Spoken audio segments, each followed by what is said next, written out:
시청자 여러분 안녕하십니까? 뉴스 현장 시작합니다. 우리 군의 정찰위성 1호기가 오늘 새벽 미국 본토에서 발사돼 성공적으로 궤도에 안착한 뒤 지상국과의 첫 교신에도 성공했습니다. 우리 군이 미국에 의존하던 위성 정보에서 벗어나 독자 정찰 능력을 확보하게 되면서 북한과 본격적인 우주 경쟁에 돌입할 것으로 보입니다. 이태영 기자의 보도입니다.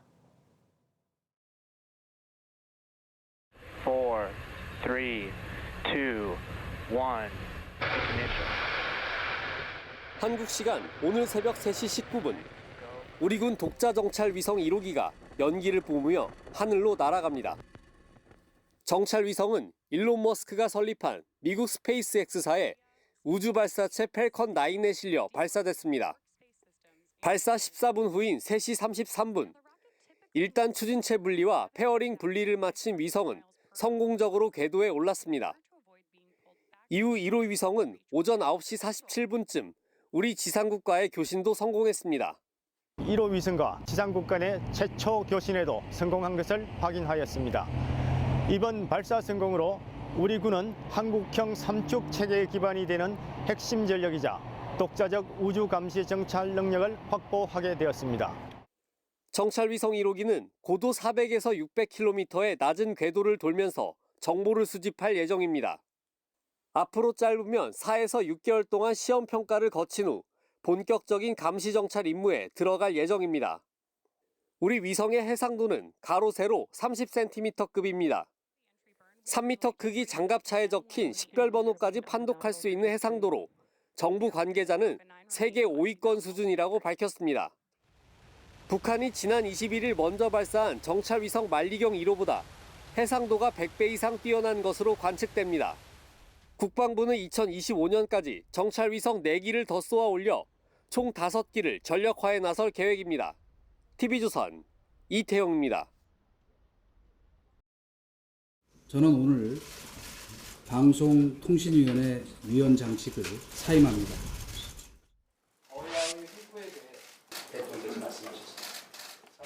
탄핵을 회피하기 위해서 꼼수를 했는데 대통령께서는 이동관 방통위원장의 사표를 수리하지 말고 그만두라고 할 때는 언제이고 스스로 물러나니 사표를 수리하지 말라는 게 무슨 코미디입니까? 지금보다는 더 여서도 제가 위원장직을 사임하는 것은 거야의 압력에 떠밀려서가 아닙니다. 정치적인 꼼수는 더더욱 아닙니다. 그러나 3대의 구조장이 감사합니다. 질문 있습니다. 위원장님 질문 있습니다. 질문 받습니까? 이동관 전 방송통신위원장이 어제 전격 사퇴하면서 민주당이 추진했던 방통위원장 탄핵은 무산됐습니다. 민주당은 제2, 제3의 이동관도 모두 탄핵시키겠다는 입장인데 패널 4분 모시고 정치권 쟁점들 자세히 짚겠습니다. 네, 최병목 정치평론가, 정미경 전 국민의힘 최고위원, 설주환 민주당 법률위 부위원장, 민주당 총선기획단 장현주 변호사 나오셨습니다. 안녕하세요. 안녕하세요. 네, 안녕하세요. 네. 네, 주제 바로 보시겠습니다. 네, 이동관 위원장이 대통령에게 사의를 표명한 시점은 그제 저녁쯤으로 보입니다. 그리고 어제 전격 사퇴를 한 건데 일단 민주당에서는 어느 정도 예상을 했습니까? 아니면 뭐 일부 보도대로 허를 찔린 겁니까? 저는 허를 찔렸다라는 부분은 예. 절반은 맞고 절반은 절반 틀리다. 맞다. 그러니까 아마 사태에 대해서 염려를 했던 의원님들은 충분히 있었을 거예요. 이게 처음으로 탄핵안을 올린 게 아니라 지난 11월 16일 정도에도 한번 올렸었거든요. 그렇다고 한다면 탄핵안이 어떤 다시 제출된다고 했었을 때 사퇴를 할 수도 있겠다. 그렇지만 대통령이 이걸 수리를 할까? 라는 부분에 대해서는 의문이 있었거든요. 예. 아니 이동관 방통위원장이 정말 어렵게 방통위원장에 올랐지만은 예. 100일도 못 채우고 국가기관 어떠한 시스템을 이렇게 그냥 가볍게 생각할 것인가라는 부분에 있어서 설마 그렇게까지 하겠느냐라는 어떤 예상 때문에 저는 아마 이재명 대표가 얘기하듯이 이렇게 전혀 예상을 못했다는 부분은 설마 이렇게 국가 시스템을 이렇게 장난치듯이 할 것이냐라는 부분에 대해서 지적을 했다라고 생각을 하고요. 어찌됐든 간에 저는 이번 사태를 보면서 대통령께서 먼저 해결을 하셔야 될 것은 방통위를 일단 정상화 만드는 것이 더 중요하지 않을까 싶습니다. 그러니까 지금 뭐 여권에서는 비판하는 것이 어떤 방통위를 마비시키기 위해서 탄핵하는 거 정치적 탄핵 아니냐라고 얘기하지만은 방통위원이 지금 구성이 제대로 돼 있지가 않아요. 예. 그렇기 때문에 여권, 야권, 여당 추천, 야당 추천 몫의 위원들을 빨리 저는 임명을 하셔가지고 방통위원장이 없더라도 방통위가 운영될 수 있게끔 하시는 것이 저는 대통령께서 먼저 하실 일이 아닌가 싶습니다. 지금 잠깐 언급을 해주셨는데 이동관 전 위원장의 사태에 이재명 대표는 꼼수 사태라고 비판했습니다. 목소리 직접 들어보시죠. 국정을 이렇게 꼼수로 하는 것은 옳지 않다는 생각이 듭니다. 그 수싸움에서 또 밀리신 것 아니냐는 지적이 나올 수도 있을 것 같습니다. 이런 꼼수 쓸 줄은 잘 몰랐죠, 사실. 뭐 전혀 예상하기 어려운 좀 비정상적인 국정 수행 행태라서 좀 예상 못했던 건 사실입니다. 자, 예상 못했던 건 사실이라면서 이 꼼수 탄핵이다 이렇게 주장을 했는데 일단 민주당에서는 방통위의 방송 독립성 침해 등을 탄핵 사유로 들었지만 어제 이동관 위원장이 기자회견에서 직접 밝힌 내용은 그게 아니다. 어떤 이야기를 했던 겁니까? 이재명 대표가 얘기한 건 꼼수 탄핵이 아니고 예. 꼼수 사태다 이런 얘기죠. 예. 이제 자기들이 탄핵을 했는데 뭐 거의 묻지마 탄핵 수준에서 한 거 아닙니까? 예. 이동관 전 방송통신위원장은 사실은 탄핵이라고 하는 건 헌법과 법률에 중대한 위반이 있어야 되는데 중대한 위반을 할 시간조차 거의 없었던 것 아닌가요? 95일 만에 사퇴를 했습니다. 예. 그래서 뭐 헌법이야 좀 뭐 막연한 개념이니까 그렇다 치고 그럼 방송법을 위반한 게 어디 있죠?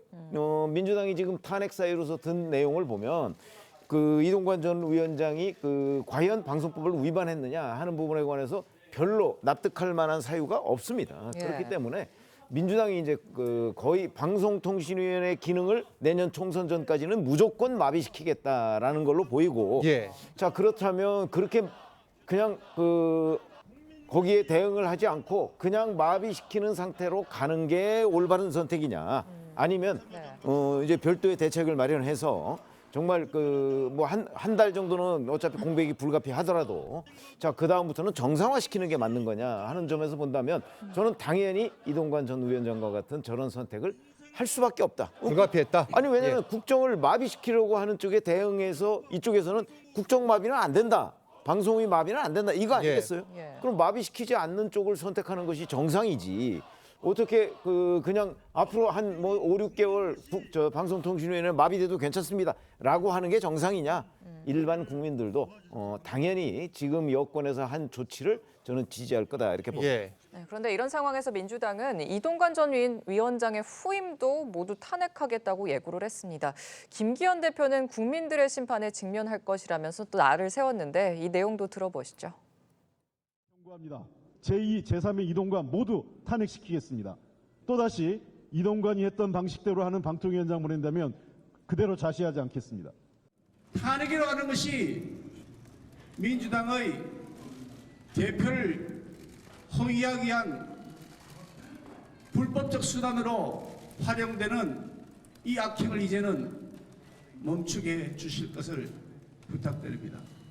이런 국정마비, 발목 잡기, 손목 비틀기를 더 이상 반복한다면 민주당은 엄중한 국민들의 심판에 직면할 것이라는 점을.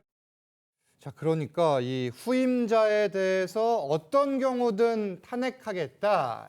이게 아니라 제2, 제3의 이동관은 모두 탄핵하겠다. 그러니까 현재 방통위 체제, 2인 독임제 체제가 문제다. 뭐 이런 의미로 해석을 해야 됩니까? 그렇죠. 지금 말씀 주신 것처럼 예. 홍준표 원내대표가 뭐 다음 위원장이 누가 오든지 무조건 탄핵하겠다 이런 의미가 아닙니다. 예, 예. 방점은 결국 제대로 된 인사를 위원장으로 추천해달라. 제대로 된 사람을 보내달라. 여기에 예. 방점이 찍혀 있는 예. 건데요.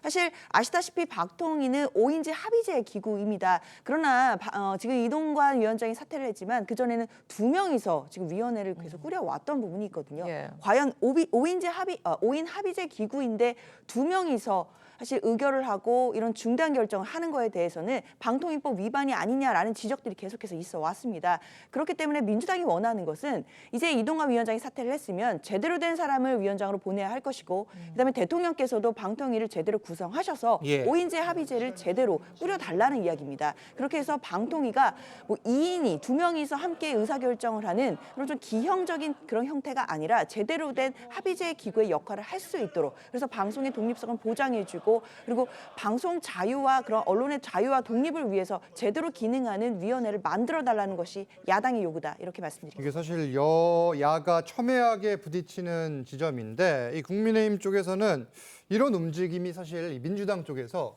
총선 전까지 본인들에게 유리하게 이 방송 지형을 이끌어가겠다는 의도 아니냐 이런 입장이신 거잖아요. 아니 그거는 뭐 예. 처음부터 너무나 뻔했죠. 왜냐하면 문재인 정권 내내 사실 방송을 장악해 왔었기 때문에 지금 민주당으로서는 그 구조를 그냥 가져가고 싶은 거죠. 총선 때까지. 근데 지금 이동관 방통위원장이 그 사실은 취임하면서 이 가짜뉴스 부분을 굉장히 강조했었습니다. 예. 그러면 지금 그 더불어민주당으로서는 어떻게든지 그 방통위의 그 손발을 묶어놓고 그다음에 무력화를 시킬 수 있는 방법을 여러 가지 강구하다가 해놓은 게 그 탄핵이에요. 지금 마구잡이 탄핵이잖아요. 막 네. 기분 나쁘면 탄핵, 뭐 마음에 안 들면 탄핵 지금 이러고 있기 때문에 저는 이 탄핵 중에 이동관 방통위원장만큼은 의도가 다른 경우보다 더 심했던 것 같아요. 그게 뭐냐? 예. 총선 때까지 아무튼 무력화를 시켜놓자 이런 의도였기 때문에 이동관 그 위원장 입장에서는 사퇴를 할 수밖에 없고 그다음에 대통령은 그걸 받아들일 수밖에 없다. 사실은요 아까 그 이재명 대표 예. 꼼수 사태라고 얘기하지 않았나요? 예. 거기에 말해주고 싶은 게 있어요. 네네. 예. 상대방이 말도 안 되는 폭력이나 말도 안 되는 짓을 할 때는요 정당 방위를 우리 법은 허용합니다. 이거는 국정에 국민을 위해서 대통령으로서는 어쩔 수 없는 정당 방위였다라고 저는 봐요. 네, 또 이런 상황에서 이정섭 차장검사와 손준성 검사에 대한 탄핵안 통과가 됐습니다. 국민의힘이 불참한 가운데 15분 만에 가결이 됐고 검사 탄핵안 국회 통과. 이게 사실 헌정사에서는 좀 두 번째 있는 일이거든요. 좀 어떤 배경이 있었다고 보세요? 사실 검사에 대해서 탄핵을 또 추진한다는 것 자체가 야당으로서 부담이 되는 일은 분명합니다. 그렇죠. 네. 그럼에도 이 탄핵이라는 국회가 쓸 수 있는 마지막 수단을 쓸 수밖에 없었던 부분에 대해서 검찰에서도 나름대로 또 자정 능력에 대해 회의를 느끼고 있다는 부분을 지적할 수밖에 없는데요. 국민들 보시기에는 네. 과연 검사들이 그동안 중대한 비위가 있거나 잘못을 했을 때 제대로 된 처벌을 받았는지에 대해서는 의문을 가지신 국민들이 많이 계십니다. 그만큼 검찰들이 갖고 있는 그런 본인 조직들의 잘못된 부분에 대해서 얼마나 자정 능력을 잘 발휘해 왔는지에 대해서 반성할 부분이 정말 저는 있다고 생각이 들고요.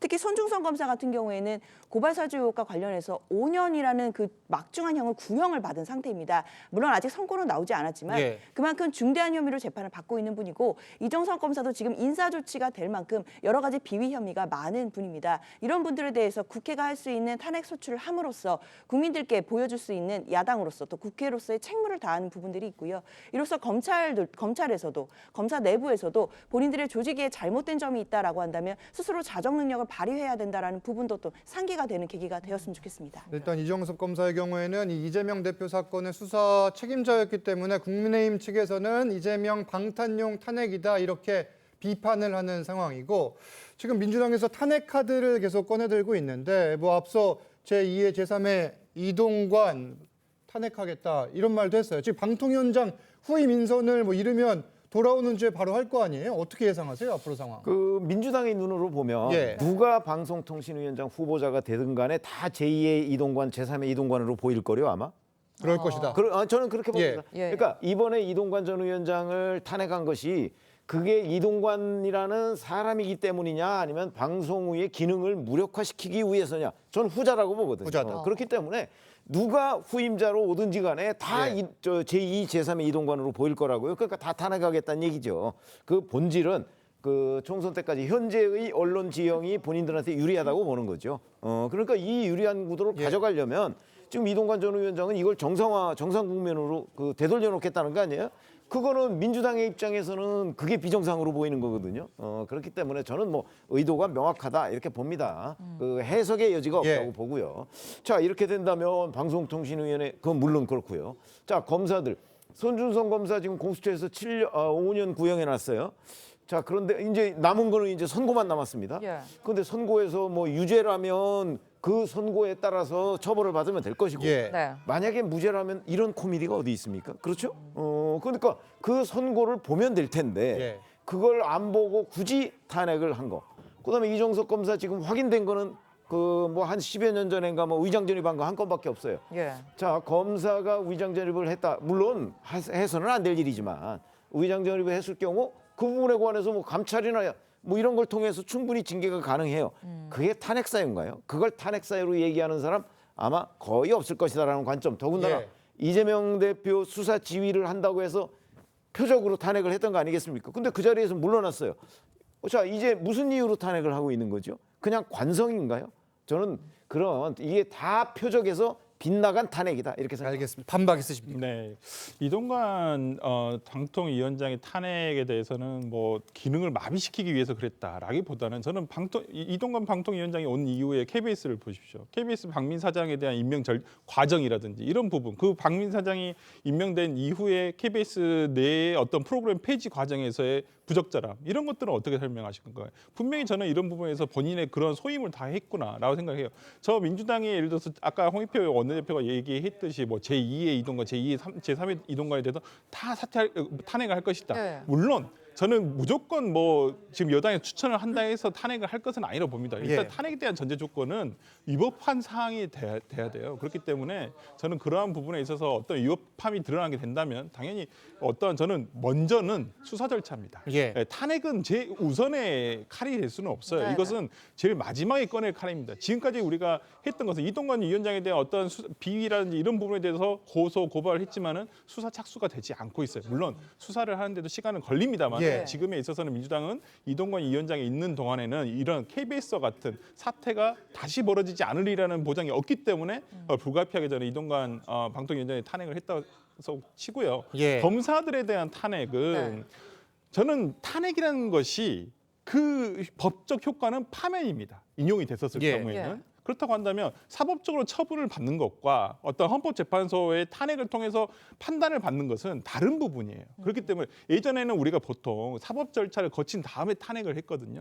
그렇지만 지금은 손준성 검사 같은 경우는 지금 사법 절차에 들어가 있고요. 그다음에 그 이정섭 차장검사 같은 경우에는 비위 사실도 있고, 그다음에 아까 뭐 이장전입뿐만 아니라 본인이 수사를 했던 어떤 대상과 어떤 부적절한 만남을 가졌다든지, 그다음에 어떤 공무상 비밀을 누설했다든지 이런 부분에 대해서 앞으로 수사가 이루어지겠지만 그것과 더 별개로 탄핵을 통해서도 검사가 어떠한 경우에 탄핵이 될 수 있는지에 대해서 헌법재판소의 기준이 제시가 돼야 한다는 면에서는 저는 탄핵이 꼭 필요하다고 봅니다. 의미가 있다. 알겠습니다. 일단 돌아오는 주에 이 후임 방통위원장에 대한 인선이 이르면 있을 것으로 보이는데 이 상황도 지켜봐야겠습니다. 다음 주제로 넘어갑니다. 김용전 민주연구원 부원장이 대장동 일당에게 돈을 받은 혐의로 1심에서 징역 5년의 실형을 선고받았습니다.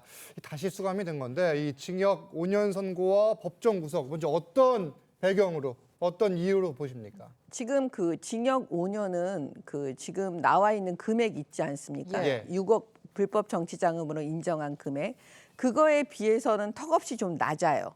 형량이. 왜냐하면 지금 이제 판례 여러 가지 그 과거의 예를 보면 금액이 이보다 더 적은 경우에 한 7년 정도의 실형을 때렸거든요. 그 선고가 됐었는데 지금 왜 이렇게 낮을까 그러면 5년 왜 이렇게 가벼울까 생각을 해봤더니 이 이익의 귀속자를 김용이라고 보지 않고 이제 재판부가 그 이재명 대표로 본 것 같아요. 그렇기 때문에 해석이신 거죠? 지금? 해석이죠. 근데 이제 다만 이게 해석이 된다는 게 제가 좀 반가워요. 왜냐하면 요즘에 그 법원의 선고를 보면 해석이 안 되는 경우가 너무 많은데 이건 그래도 해석이 돼요. 그러니까 이 중간에 이 사람은 그 이익의 귀속자가 아니고 전달자의 입장이기 때문에 아마 징역 5년을 선고한 것 같고요. 그 다음에 법정 구속을 한 이유는 뭐냐? 그 부인을 하고 있기 때문에. 인정을 하면 상관이 없는데 부인을 하고 있으니까 제가 볼 때는 법정 구속을 했습니다. 그다음에 그러면 앞으로 남은 게 뭐냐 이제 주목해야 되는 지점은 뭐냐면 그 유동규 씨의 진술을 다 신빙성 있게 법원에서 받아들였어요. 그럼 문제는 앞으로 지금 유동규 씨가 관여되어 있는 재판이 줄줄입니다. 예를 들면 선거법 위반 사건이요. 예. 이재명 대표에 향해서 그 선거법 위반 사건에 대해서 그 유동규 씨의 이 진술, 앞으로의 진술은 그 재판부도 이제 함부로 할 수 없는 거예요. 신빙성이 있고 신뢰성이 있고 유력한 증거로 받아들일 수밖에 없는 상황이기 때문에 이재명 대표는 앞으로 이제 그 힘들어지지 않을까 그렇게 봅니다. 예측을 하시는 거군요. 또 말씀하신 것처럼 김용 전 부원장이 징역 5년의 실형을 선고받은 이 결정적 배경, 이게 유동규 전 본부장의 진술이었는데 1심 선고 후에 유동규 전 본부장과 김용 변호인의 입장 들어보시죠. 내 눈앞에서 일어난 일이고 이제 그런 것들이 차차 이제 재판을 통해서 질 거고 저는 그냥 사실대로 말하겠습니다. 수혜자는 이재명이죠. 수혜자는 이재명이고 주변인들은 전부 다 이재명을 위한 도구였습니다. 재판부에서 전반적으로 유동규 진술이 전반적으로 신빙할 수 없는 것 아니냐 이렇게 말씀하시면서도 개별적으로는 각 사건에서 신빙성을 인정한 것은 그 자체로 논리 모순이고 그런 점들을 항소심에서 저희가 잘 밝혀나가도록 그렇게 하겠습니다. 지금 수혜자는 이재명이다 뭐 이런 얘기까지 나왔는데 재판부는 돈을 건넸다는 유동규 씨의 진술이 일관성이 좀 있고 구체적이다 이런 좀 신빙성이 좀 있다고 본 것 같거든요. 김용측 변호인은 또 유동규의 진술을 인정한 게 또 논리 모순이다 뭐 이러는 것 같고요. 어떻게 들으셨어요? 그렇죠. 김용 전 부원장의 지금 재판은 1심 선고인 것이고 물론 앞으로 항소심과 대법원 과정이 남아있기 때문에 확정이 된 것은 아닙니다. 다만 1심 판결에서 유죄가 선고된 그 가장 좀 유효했던 증거가 결국 유동규 전 본부장의 진술이었는데요. 이 진술을 두고 그동안은 과연 믿을 수 있겠느냐에 대해서 서로 양측 간에 그러니까 검사와 그리고 이재명 측 변호인들 간에 좀 많은 공방이 있었던 것은 분명합니다. 그런데 일단 재판부에서는 1심에서 일단 검찰 측에 손을 들어줬다라고 판단할 수 있겠는데요. 결국 유동규 전 본부장의 진술의 대부분을 신빙성을 인정을 했습니다. 그러나 일단 그 이재명 대표 측의 변호인이 이야기하는 것처럼 일단 재판 과정에서 유동규 전 본부장의 어떤 진술들이 일관되지 않고 또 모순되는 경우들도 분명히 있었다라는 지점도 또 변호인이 지적을 하고 있기 때문에 이런 부분들을 아마 항소심에 가서 다시 한번 치열하게 다퉈줄 것으로 보입니다. 결국에 중요한 것은 유동규 전 본부장이 하고 있는 그 돈을 주었다라고 있는 이 진술 자체가 항소심 재판부가 또다시 신빙성을 인정해 줄 것인지 아닌지 이 부분에 따라서 앞으로 이 재판의 향방이 또 갈릴 것으로 보입니다. 그렇죠. 앞으로 그 부분까지 다시 따져볼 텐데 그러면 이번 재판이 이재명 대표에게는 어떤 영향을 미치게 될지도 하나씩 짚어보겠습니다. 일단 판결문을 살펴보면 이 김용 전 부원장의 이름은 107회, 이재명 대표의 이름은 120회가 등장을 합니다. 이 법원은 주요 사안에 대한 최종 결정권이 이 대표에게 있었다 이렇게 이야기를 했거든요. 어떤 의미를 갖게 됩니까? 아니 아시다시피 상징적인 그 의미로는 뭐 이제 그 이재명 대표가 뭐 이런저런 뭐 범죄에 연루됐다 뭐 하는 얘기가 있을 수 있지만 자 이게 판결문을 잘 뜯어보면요. 결국 아까 말씀하셨듯이 김용이라는 사람이 받은 정치자금 이게 정치자금법 위반입니다. 받은 정치자금은 김용이 자기가 쓴 게 아니에요. 이재명 대표의 경선자금으로 썼다는 거거든요. 지금 판결문에 보면 판사가 아 이게 이재명 대표의 경선자금으로 쓰였구나 하는 시각으로 지금 보고 있어요. 그렇기 때문에 김용한테 크게 어떻게 보면 책임을 묻기가 좀 어려운 측면도 있어요. 이재명 대표를 위해서 쓴 거 아니에요. 자기를 위해서 쓴 거는 하나도 없어요. 그렇기 때문에 이재명이라는 이름이 저 판결문에 더 많이 나올 수밖에 없는 것도 김용이 받은 게 전부 다 이재명 그런 거고 그다음에 여기에 보면 이 대장동 각종 인허가 뭐 이런 것들의 모든 결정권은 김용은 하나도 없어요. 그렇죠? 전부 다 이재명 당시 성남시장이 가지고 있던 거예요. 그러니까 그와 관련해서 금전이 오간 거기 때문에 이재명 대표의 대장동 재판이 있죠. 배임. 이것도 결국은 따지고 보면 전부 다 이재명 대표의 권한 속에서 이루어진 거예요. 그렇죠? 그러니까 저는 이게 이 재판의 피고인의 이재명 대표가 없지만 앞으로 이재명 대표 본인의 재판에도 굉장히 중요한 영향을 미친다.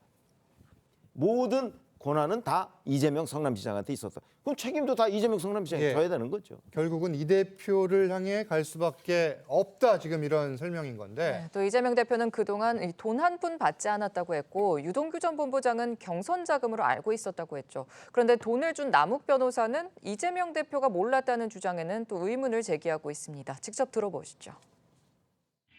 대선 자금 운운하는데 불법 자금은 이런 본 일도 쓴 일도 없습니다.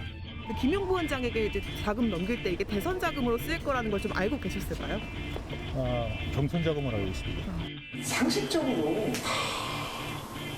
글쎄요. 이제 몰랐다. 아니 그럼 나는 누구한테 돌려준 거야? 동경도 그 얘기를 하죠. 그럼 나보고 준 거냐? 형을 보고 왜 그 돈을 줘? 형은 거기다 쓰다니까 주지. 그럼 누구의 선거에 돈을 준 거냐?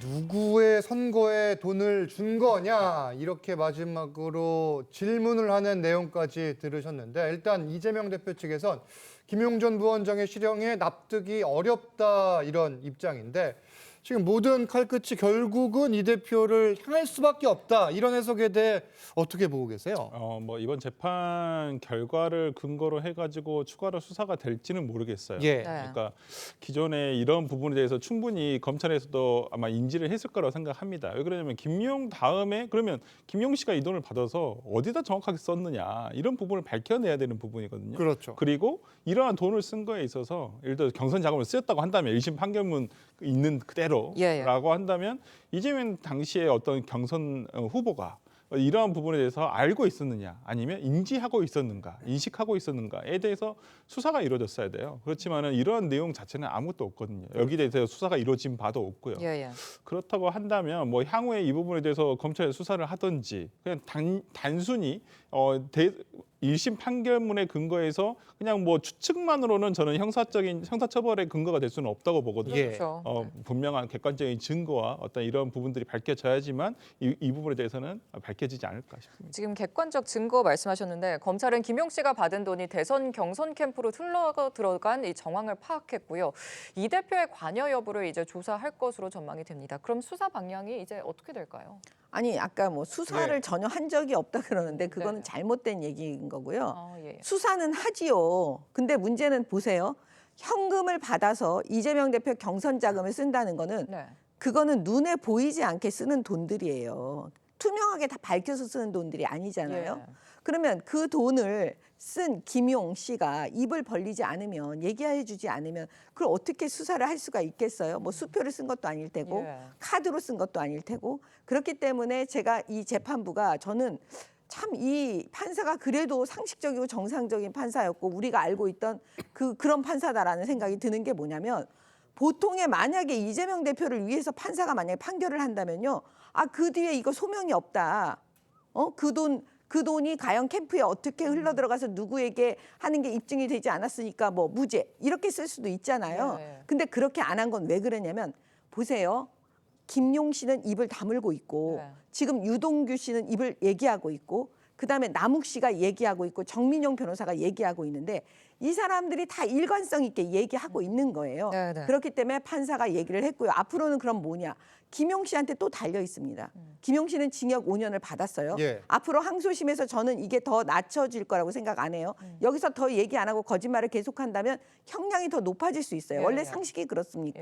그렇거든요. 그랬을 때 나는 그러면 이재명 대표를 위해서 내가 5년이고 7년이고 내가 감옥에 있겠다. 이렇게 한다면 뭐 어쩔 수 없지만 그렇지 않고 심경의 변화를 일으켜서 내가 이제는 정의를 위해서 나도 나라를 위해서 말을 해줘야 되겠다. 그렇다면 완전히 수사는 급물살을 탈 수밖에 없다. 이렇게 봅니다. 김용 전 부원장이 앞으로 다른 진술을 할 가능성 배제할 수 없다 뭐 이런 설명인데 현재 상황을 보면 이 대표의 사법 리스크가 재차 불거지는 분위기입니다. 이 김용 전 부원장의 1심 선고가 있던 당일 오전 이낙연 전 대표는 이런 말을 하기도 했습니다. 내용 들어보시죠. 그 면역 체계가 무너지면 그런 회복 능력을 상실하게 되는 것이죠. 지금 민주당이 그런 상태에 가 있다고 저는 봤습니다. 일주일에 몇 번씩 이렇게 며칠씩 법원에 가는데 이 일을 어떻게 할까 이런 상태로 총선을 치를 수 있을까 하는 걱정은 당연히 함직하죠. 당에서 중지를 모으고 결단할 건 결단해야겠죠. 이 말을 한 게 김용 전 부원장이 징역 5년을 선고받은 날 오전 라디오에서 한 이야기인데 왜 이런 발언을 하는 건지 어떻게 해석하고 계세요? 정례 이낙연 대표의 워딩으로 아니면 톤으로 비춰보았을 때도 상당히 강경한 목소리인 건 사실이에요. 특히나 이렇게 뭐 구체적으로 잘 말씀을 하지 않으시는 분인데 아마 저는 작심을 했다라고 보고요. 본인이 앞으로의 어떤 방향에 대해서 정한 것은 아닌가라는 생각이 들고 하여튼 그것이 근데 예를 들어서 이제 일각에서 제기를 하는 뭐 탈당 후에 신당을 차릴 것이냐 이것까지는 저는 아니라고 봅니다. 현재로서는 탈당을 하기에는 구체적으로 이낙연 전 대표와 어떤 뜻을 같이 하겠다는 의원들이 그렇게 많지는 않아요. 그러니까 우리가 표면적으로 보는 분들이 그렇기 때문에 저는 당 내에서 오히려 세력을 더 구축을 할 것 같고요. 특히나 뭐 원칙과 상식이라는 모임도 있습니다만은 거기에 또 유영찬 의원이 이낙연 대표와는 또 각별한 관계로 여겨지고 있고 그렇기 때문에 저는 당분간은 당 내에서 뭐 그렇다 손 치더라도 만약 신당을 한다고 한다면 최소한 물리적인 시간을 위해서라도 1월 중순 이전에는 액션이 나와야 돼요. 그렇지 않으면 물리적인 시간이 안 되거든요. 창당을 할 만한 시간이. 그렇기 때문에 저는 그런 면에서라면 뭐 나가서 창당을 하지는 않을 것 같고 당 내에서 조금 더 어떤 세력을 조금 넓혀 가려는 목소리를 키우는 과정이라고 생각합니다. 신당 움직임까지는 아닌 것 같다. 이제 다만 비명계들을 보호하기 위한 목소리라고 해석하는 분들도 있고 이낙연 전 대표가 앞으로 더 목소리를 낼 거다 이렇게 보는 분들도 있더라고요. 당연히 더 내지 않겠습니까? 그건 뭐냐면 자 이재명 대표의 뭐 사법 리스크 우리가 이렇게 통틀어서 그냥 얘기를 하고 있지만 이거는 이제 수사와 재판으로 나눌 수가 있어요. 근데 수사 리스크는 지금까지 이재명 대표가 뭐 검찰의 조작, 검찰의 소설 이런 식으로 방어해 왔어요. 그게 이제 그런 정도로도 방어가 될 수 있어요. 근데 이 재판 리스크는 그렇게 방어가 안 돼요, 이거는. 그렇죠. 비록 1심이니까 뭐 2심, 3심 있으니까 2심에서 바뀔지 모릅니다. 이거 가지고 국민들한테 설득이 안 돼요. 1심의 판사가 1차적인 판결권을 가지고 있는 거잖아요. 판사가 이렇게 봤다 하면 그거는 수사 때 공방을 벌인 거하고는 완전히 차원이 다른 거예요. 훨씬 더 심각하다는 뜻이죠. 자, 김용 전 민주연구원 부원장 징역 5년. 이 파장이 과연 그동안에 뭐 이재명 대표에 대한 구속영장 기각 그거만 할까요? 그거보다 훨씬 더 심각한 문제고. 자, 이제 조금 있으면 이재명 대표와 관련한 연관된 뭐 대장동, 백현동 이런 재판도 1심 선고가 곧 나올 거예요. 자, 그런 것들이 나왔을 때 이재명 대표한테 하나같이 전부 불리한 결과가 예상이 돼요. 그럴 경우에 이재명 대표가 과연 버틸 수 있겠느냐. 그러면 그런 거를 저희 같은 사람도 예상을 하는데 왜 이낙연 전 대표가 예상을 못 하겠어요. 그러니까 그런 거를 예상해 보면 결국은 이재명 대표 가지고서 내년 총선을 치를 수가 있겠냐 민주당이 이 의문을 이제 본인이 당에 대한 충정으로서 지금 얘기를 하고 있는 것이고 그러면 이제 만약에 그럼에도 불구하고 이재명 대표가 계속 버틴다 그러면 신당을 만들 수 있을 것인가? 저도 뭐 신당 만드는 데 대해서는 굉장히 부정적이에요. 그러나 여하튼 앞으로 어떤 일이 있을지 모르겠기 때문에 지금 현재 비명계를 중심으로 한 이재명 대표의 대안 세력을 만들어 놓겠다는 것까지는 저는 분명해 보입니다. 이낙연 전 대표의 보폭은 계속 넓어질 것 같습니다. 다음 주제 보겠습니다. 지금부터는 여권 상황 하나씩 짚겠습니다. 이 희생을 요구했던 혁신안에 대한 중진과 친윤계의 반응이 없자 인유한 위원장은 공관위원장으로 추천해달라며 배수진을 쳤습니다. 그러자 김기현 대표는 단칼에 거절했는데 이 내용부터 듣고 옵니다. 저는 이번 총선의 서대문 지역구를 비롯한 일체의 선출직 출마를 포기하겠습니다. 혁신위에 전권을 주신다고 공언하셨던 말씀이 허연이 아니면 저를 공관위원장으로 추천해 주시기 바랍니다. 인유한 위원장이 공관위원장이 되기 위한 그런 목표를 가지고 활동했다고 저는 생각하지 않습니다. 국회 상황이 매우 엄중한데 공관위원장 자리를 가지고서 논란을 벌이는 것이 적절하지 않아 보입니다. 현재 상황은 이 혁신안에 대해 중진과 친윤계는 사실상 반응이 없습니다. 이 혁신위가 별다른 성과 없이 빈손으로 조기에 해산되는 거 아니냐 이런 전망, 해석이 나오는데 의원님께서는 어떻게 보세요? 아니 그 해석이 뭐 맞다. 네, 맞을 수 있죠. 왜냐하면 인유한 혁신위원장이 처음에 이제 국민 눈높이에서 여러 가지 이야기를 했는데 사실 결과물이 나오지 않아가지고 사실 많은 분들께서 이게 뭐지? 또 실망하시는 분들도 계시고. 근데 사실 이렇게 되면 부담이 지도부에 더 많이 가게 되거든요. 그렇죠. 예, 그러면 이제 앞으로 지도부에서 어떤 혁신안을 스스로 만들어서 이제 국민들께 선보여야 되는 그런 입장이기 때문에 저는 더 고민이 많아지지 않을까. 그런 생각이 듭니다. 일단 지도부가 부담을 가질 거라고 말씀하셨는데 그래서 김기현 대표가 혁신위에 전권을 주겠다고 말씀하신 것처럼 약속을 했었잖아요. 네.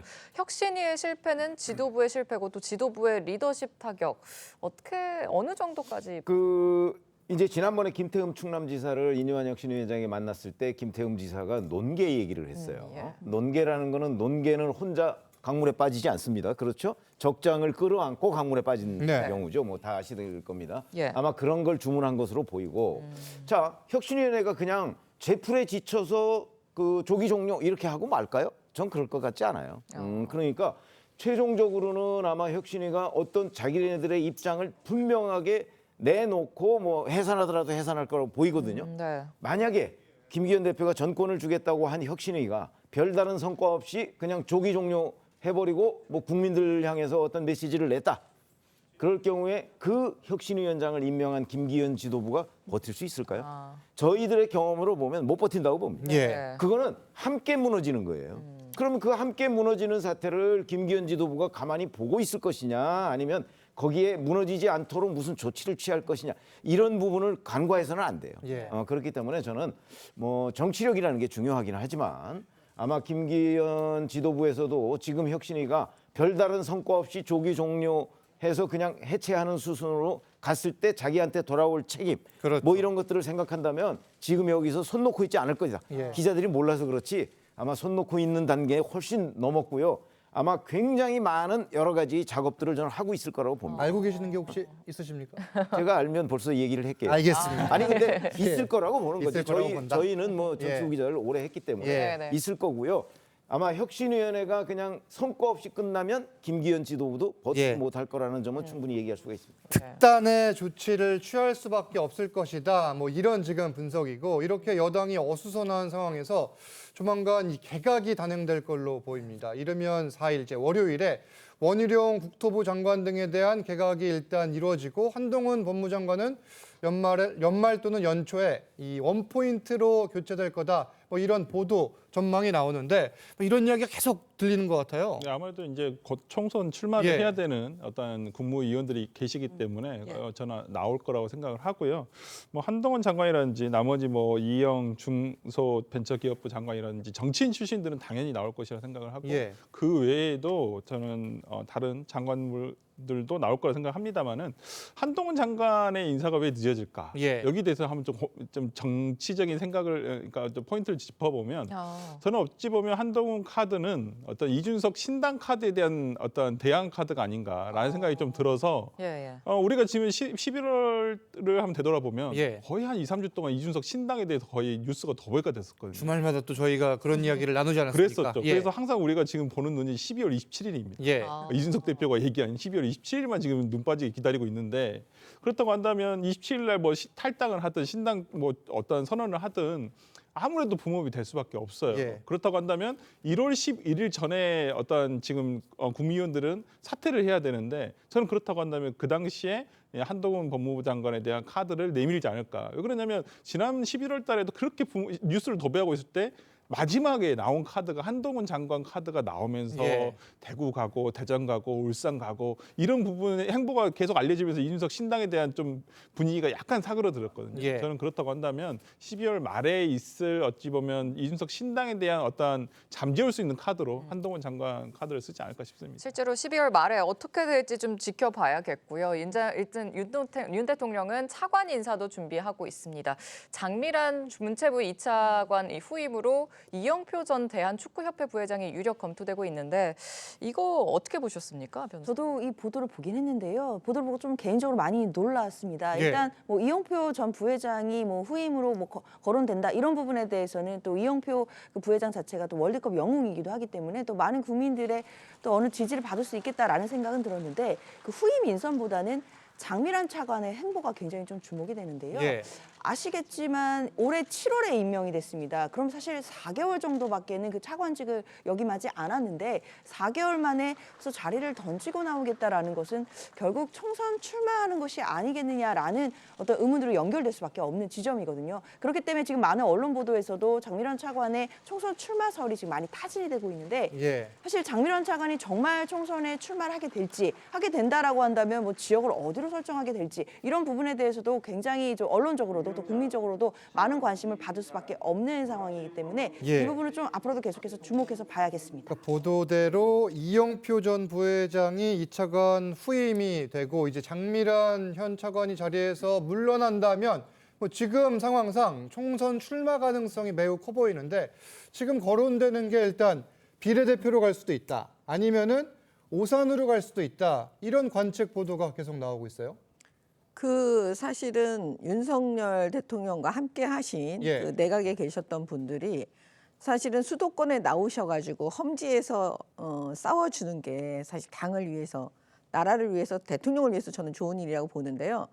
오산 출마가 거론되는 거에 대해서 굉장히 환영합니다. 저 개인적으로는. 환영한다. 예. 예, 왜 그러냐면 오산은 그 안민석 의원이 굉장히 오래 사실 국회의원 하고 있는 곳인데요. 그 피로감이 굉장히 높아요. 이건 제 개인적인 생각인데 그 지역 주민들의 이제 오선 중진입니다. 예, 이야기를 들어보면 그러면 사실 우리 국민의힘에서 마땅히 오산에 나갈 후보가 계속 없어 왔어요. 솔직히 말씀드리면. 예. 그렇기 때문에 과연 오산에 가서 안민석 의원하고 그 대항할 수 있는 사람이 누구일까 이렇게 당에서 아마 고민을 했던 것 같은데 만약에 장미란 차관이 나가서 해주면 당으로서는 뭐 박수를 칠 일이고요. 이번에 사실 가능성이 있습니다.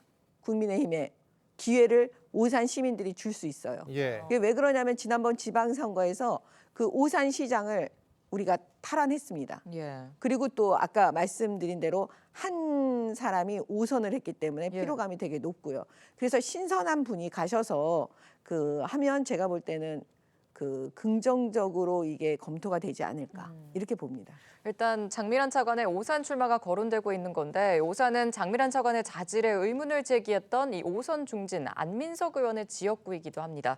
두 사람의 발언 차례로 들어보시죠. 안민석 의원 발언에 대해서 어떻게 네, 생각하세요? 그 소식 접하고 내가 더 열심히 해야 되겠다, 염려해 주실 만큼 그 이상으로 부응해야겠다라는 생각을 했습니다. 장미란 선수에 그 얘기부터 대한 먼저 제가 하시죠. 임명에 예. 대한 비판적인 예. 제가 이야기를 했고 네. 그리고 장미란 차관이 나름의 뭐 화답을 한 것 같아요. 장미란 차관의 임명 배경을 대통령실에서 이렇게 이야기합니다. 공정과 상식, 체육계 공정과 상식을 실천해 주기를 바란다. 근데 이 정권이 윤석열 대통령실이 공정과 상식을 말할 수 있을 자격이 있는 것인가? 자, 장미란 차관의 자질에 대해 지적을 했던 건데 뭐 사실 알 수는 없습니다. 이 안민석 의원이 다시 공천을 받을지 그리고 장미란 차관이 실제 오산에 출마할지는 좀 시간이 지나봐야 알 수 있는 건데 어떻게 보고 계세요? 어쨌든 이 구도. 일단 뭐 좀 장미란 차관이 오랫동안 선수 생활과 예. 교수를 해오면서도 상당히 이미지가 좋았고 예. 능력도 굉장히 인정받은 걸로 알고 있어요. 네네. 그래서 조금 더 문체부 2차관으로서 체육 정책을 좀 더 오래 또 기초를 튼튼하게 닦아주었으면 좋겠다라는 생각도 많이 했었는데 아무래도 뭐 지금 국민의힘에서 인재가 참 이렇게 구하기 쉽지 않고 특히나 수도권에 나갈 사람들은 더더욱이나 적은 상황이고 그리고 장미란 차관이 예전에도 새누리당 시절에도 뭐 비례 영입의 대상이 됐었었다라는 얘기도 있었었고 해서 본인도 정치적인 어떤 생각이 있구나라는 생각이 좀 드는데 안민석 의원이 오산에 뭐 또 출마하실 것 같아요. 제가 네. 사석에서 만나 봬도 불출마에 대한 얘기는 전혀 안 꺼내시더라고요. 한 적이 없습니다. 네, 그래서 근데 이제 거기가 우리가 아까 말씀해 주셨지만 지난 지방선거에서 뺏겼어요. 예. 시장은. 그래서 그 시장님도 제가 알기로는 지금 총선을 준비하고 계신 걸로 알고 있어서 일단 민주당 내 경선도 쉽지 않은 상황이고 또 장미란 차관이 왔었을 때 또 새롭게 민주당 인사가 어떤 인사냐에 따라서 정말 세대 교체라든지 아니면 지역을 또 잘 아는 어떤 인물을 선택할 것인지에 대해서는 오산 시민들이 현명한 선택하시지 않을까 싶습니다. 일단 총선에 출마할지 가장 주목되는 사람 중에 한 명이죠. 한동훈 법무부 장관. 송영길 전 민주당 대표와 또다시 뜨거운 설전을 벌였습니다. 들어보시죠. NHK 이거는 제가 초선호 때 선배가 술 한 번 맥주 한 잔 사준다고 불러서 갔던 자리예요. 그거 한 번을 가지고 이렇게 비약해서 떠들고 있습니까? 5.18 민주화 항쟁 기념일 전날 밤에 운동권 정치인들이 광주 NHK 룸사롱에서 여성 접객원들 불러서 술 먹고 참석한 여성 동료에게 쌍욕한 거, 그게 팩트고. 어렸을 때 사법고시 합격해서 검사하면서 갑질하면서 노동을 해봤어요. 땀을 흘려봤어요. 저는 피 같은 국민 세금으로 월급 받고 일하는 사람입니다. 지난 20여 년간 늘 그 생각하면서 더 열심히 일하려고 노력해 왔습니다.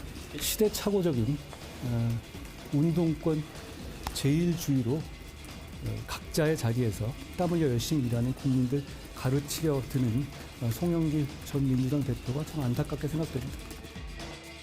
송영길 전 대표와 한노군 법무장관의 이 같은 공방 지금 뭐 계속되는 상황인데 두 사람은 왜 이러는 겁니까? 뭐 잘 아시다시피 이제 현재 송영길 전 대표를 수사하고 있는 검찰의 어찌 보면 최고 지휘자가 한동훈 법무부 장관이니까 송영길 전 대표는 이제 본인 뭐 8일 날 이제 출두한다고 하죠. 이제 그 전까지는 왜 날 안 불러주느냐 가지고 서울중앙지검에 2번씩이나 가고 그 앞에서 농성까지 하지 않았습니까? 아마 그래서 송 전 대표 입장에서는 송 전 대표는 뭐 정치를 오래 했으니까 이 정치에서 뭐 돈 봉투 좀 돌린 게 뭐 그렇게 큰 범죄냐, 뭐 아마 그런 생각을 가지고 있는 것으로 보이고, 더군다나 그게 계기가 돼서 본인의 지금 여러 가지 정치 자금줄까지 지금 다 수사 대상이 되고 있으니까 굉장히 화가 났죠. 본인이 뭐 여러 가지 뭐 좀 그 인용하기 어려운 여러 뭐 그런 얘기까지 하지 않았습니까? 그렇죠. 그럴 정도로 아마 한동훈 장관에 대한 약간 그 개인적 감정까지 이제 포함해서 있기 때문에 자꾸 막말도 나오고 뭐 이렇게 되는 건데 뭐 8일 가서 수사를 받아보면 뭐 검찰이 제대로 만약에 수사를 못했다면 본인이 거기서 뭐 방어를 잘 할 수 있을 것이고 저렇게 자꾸 개인 감정을 드러내서 뭐 지금 뭐 술자리가 어떠니 뭐 저거는 뭐 송영길 전 대표한테 전혀 아무리 해명을 해도 전혀 도움이 안 되는 내용이거든요. 저게 아니고 이쪽에 그 지금 돈 봉투나 이런 사법적 차원에서 대응하는 아마 그 부분에 주력하시기를 바랍니다. 일단 송영길 전 대표가 한동훈 장관의 존재감을 오히려 좀 키워주는 거 아니냐 이런 말까지 나오기는 하거든요. 그럼 한 장관은 그래서 언제 출마를 할까요? 지켜봐야겠죠. 아니, 제가 볼 때는 이제 출마하는 건 확실해 보여요. 다만 뭐 시기야 사실은 그거는 뭐 이제 타이밍의 문제고 그거는 그렇게 중요한 것 같지가 않고요. 그 핵심은 이제 어디 나가느냐 하는 건데요. 이제 대선을 생각해서 많은 분들이 얘기하시는 게 종로를 얘기하지 않습니까? 근데 뭐 어디든 간에 그 제가 볼 때는 확실하게 그 국회로 입성하는 그런 곳이었으면 좋겠어요. 그러면 뭐 비례대표를 얘기하시는데 저는 그거보다는 지역구가 나은 것 같고요. 서초도 있지 않습니까? 법조인 어떻게 보면 법조센터인데요. 그렇기 때문에 뭐 충분히 국민의힘으로서는 여러 가능성을 놓고 볼 수 있기 때문에 뭐 그게 그렇게 뭐 어디로 갈까 궁금하다. 전 사실 그냥 당선될 곳으로 갈 거다 이렇게 생각을 하고 있기 때문에 뭐 별로 걱정되지 않습니다. 서초는 비례대표나 거의 비슷한 거 아닌가요? 국민 입장에서는 해봐야 알지만 뭐 그런 평가가 있는 것도 기자로서는 충분히 그렇게 평가할 수 있는데 그런 상황인데 이게 사실 지금 국민의힘에서는 인재 영입과 관련해서 저희가 오늘도 뭐 장미란 차관 그리고 어제 오늘 또 이수정 이 범죄심리학과 교수 등 이런 분들의 이름이 계속해서 오르내리고 있는데 지금 총선기획단 계시잖아요. 민주당 쪽에서는 좀 알려진 인물들에 대한 영입 작업이 왜 이렇게 더디냐 이런 지적도 나오는데 이 부분은 어떻게 돼가고 있습니까? 인재위원회 같은 경우에는 지금 이재명 대표가 직접 위원장을 맡아서 좀 나름대로 지금 절차가 진행 중인 상황이고요. 특히 이번에는 국민들로부터 또 당원들로부터 직접 추천을 받는 국민추천제를 운영하고 있기 때문에 제가 알기로는 많은 추천이 지금 현재 들어오고 있다라고 알려져 있습니다. 따라서 그 내부에서 또 선별 작업도 필요할 것 같고 물론 국민의힘에서 인재와 관련된 여러 가지 이야기들이 나오지만 뭐 반드시 그 속도에 쫓아갈 필요는 없다라고 생각하고요. 인재 영입이라는 것 자체가 굉장히 또 정치권에서 중요한 문제고 나름대로의 검증도 필요하기 때문에 신중하게 절차가 진행되는 것으로 알고 있습니다. 저희가 좀 기대를 해보면 되는 거죠? 기다리고 있으면? 그렇게 생각합니다. 알겠습니다. 정치권 쟁점은 여기까지 짚겠습니다. 감사합니다. 감사합니다. 감사합니다.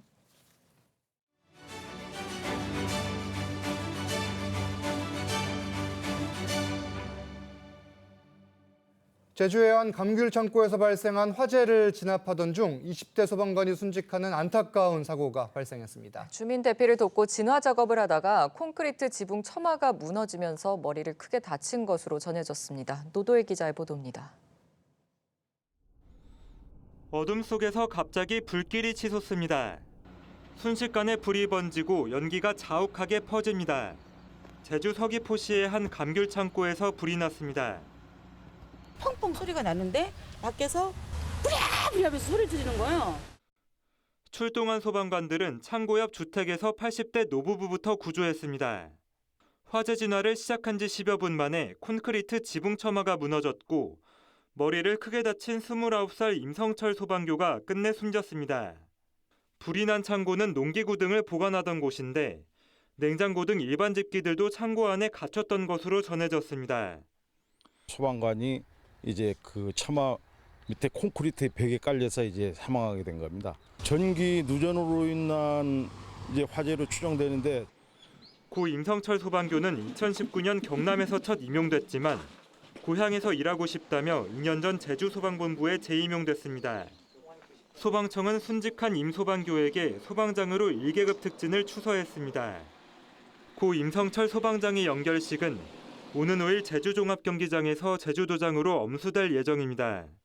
TV조선 노도일입니다. 지난달 29일 자승 스님이 입적했다는 소식에 놀란 분들 많으셨을 겁니다. 스님이 입적하기 직전 서울에 있던 제자가 이 119에 최초 신고했다는 보도도 나왔는데 이 내용과 함께 한 주간의 이슈들까지 하나씩 알아보겠습니다. 네, 장현주 변호사 계속해서 함께 하시고요. 하재근 사회문화평론가 새로 모셨습니다. 안녕하세요. 안녕하세요.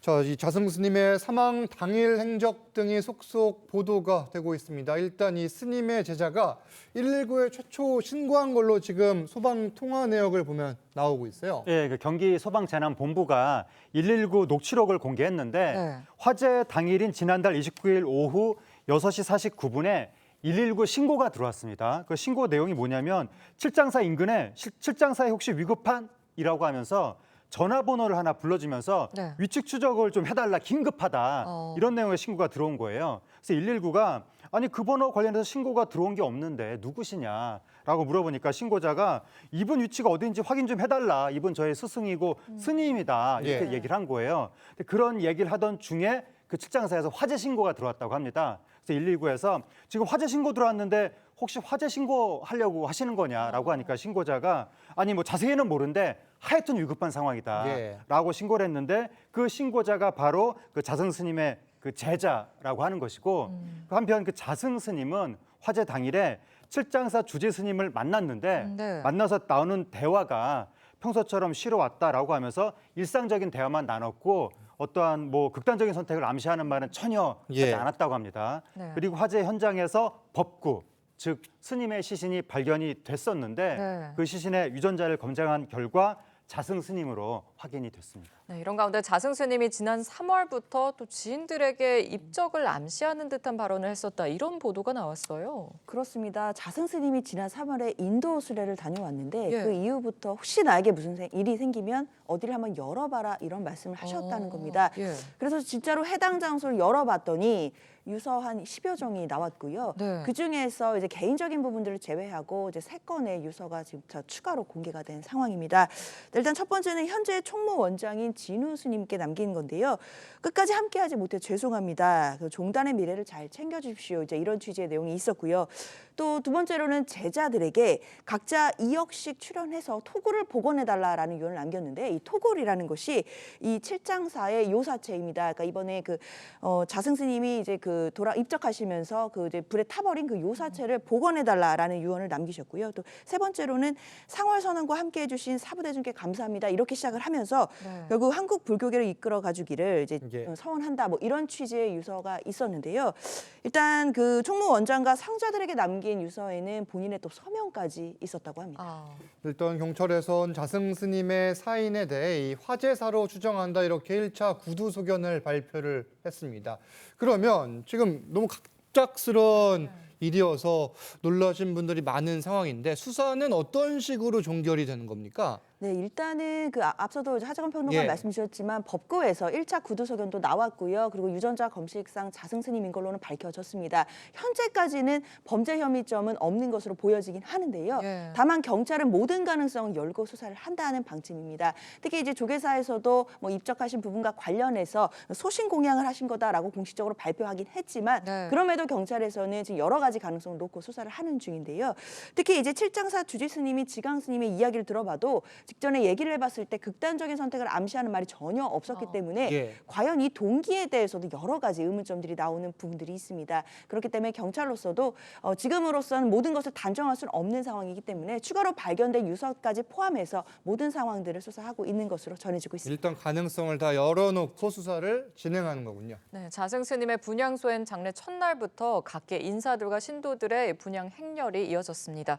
5일장 장례 마지막 날이 내일이죠. 연결식이 내일 치러지나요? 네, 내일 오전 10시에 조계사에서 연결식이 치러지고 그다음에는 자승 스님이 출가했던 경기도 화성시의 용주사에서 불교의 화장 의식인 다비식이 거행될 예정입니다. 지금 이 순간에도 조계사, 용주사, 봉은사, 보문사 등 분향소가 설치된 전국 20여 개 사찰에 지금 많은 추모객들이 몰려들고 있습니다. 알겠습니다. 다음 이슈 보겠습니다. 가수 유승준 씨 소식인데 이 정부를 상대로 낸 비자 발급 소송에서 최종 승소했습니다. 유 씨가 한국당을 다시 밟을 수 있을지 관심이 모아지는데 일단 대법 판결 내용부터 소개해 주세요. 일단 유승준 씨 같은 경우에는 지금 우리가 비자가 발급이 되지 않는 부분에 대해서 행정소송 계속 제기해 왔던 건데요.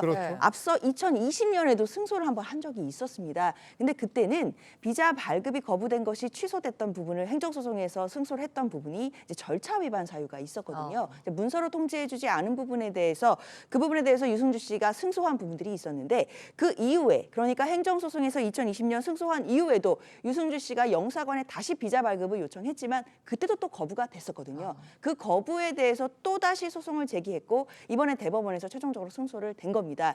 근데 이번에는 지난번처럼 어떤 절차 위반 이런 것보다는 실체적인 이유가 있었는데요.